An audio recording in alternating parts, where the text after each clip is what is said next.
আপনাকে ধন্যবাদ জানাচ্ছি। আমরা সকাল 11:30টায় আমাদের কাছে গোয়েন্দা তথ্য ছিল যে কক্সবাজার থেকে একটি বড় ইয়াবার চালান ঢাকা যাচ্ছে। তো আমরা আমাদের কুমিল্লা জেলার যে 14 থানা সেই সীমান্তে থেকে আমরা একটি প্রাইভেট কারকে প্রথমে চ্যালেঞ্জ করি। প্রাইভেট কারটা চ্যালেঞ্জ করার প্রাইভেট কারটিকে আটক করার পর প্রাইভেট কার যে 3জন ড্রাইভার সহ 3জন যাত্রী ছিল, 2জন আরোহী ছিল, মোট 3জন।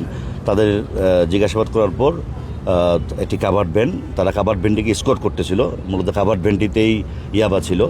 তো আমরা প্রাইভেট কারে 3জন এবং কাভার্ড ভ্যানের চালক এবং হেল্পার সহ 5জনকে আটক করেছি এবং 1,60,000 পিস ইয়াবা জব্দ করেছি, যেটা আমরা এখন এখানে ড্রিল দিয়ে আমরা যে ওয়ার্কশপে এখানে কাটলাম গাড়িটা। কাভার্ড ভ্যানের পিছনে লবণ আছে, কাভার্ড ভ্যানের উপরে বিশেষভাবে ওটি ঢালাই করে ভিতরে 1,60,000 পিস ইয়াবা আমরা এখন জব্দ করলাম। বিশেষ করে আমরা গাড়িটা আটক করে আমরা গাড়িটার উপরে রাখা বিশেষভাবে ওটা আমরা ড্রিল দিয়ে কেটে বের করি। এখন এখানে মোট 16টি প্যাকেট আমরা পেয়েছি।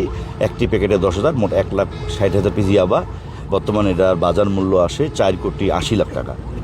তো 1,60,000 পিস ইয়াবা সহ 5জন আসামি গ্রেপ্তার আছে। আমরা মামলা রুজু করব, এরপর তদন্ত করে আমরা এদের মূল ব্যবসায়ী এবং রুট কি, মালটা ঢাকায় দেওয়ার কথা ছিল, কোথায় যাচ্ছিল এবং কে দিয়েছে, আমরা সব কিছু বের করব।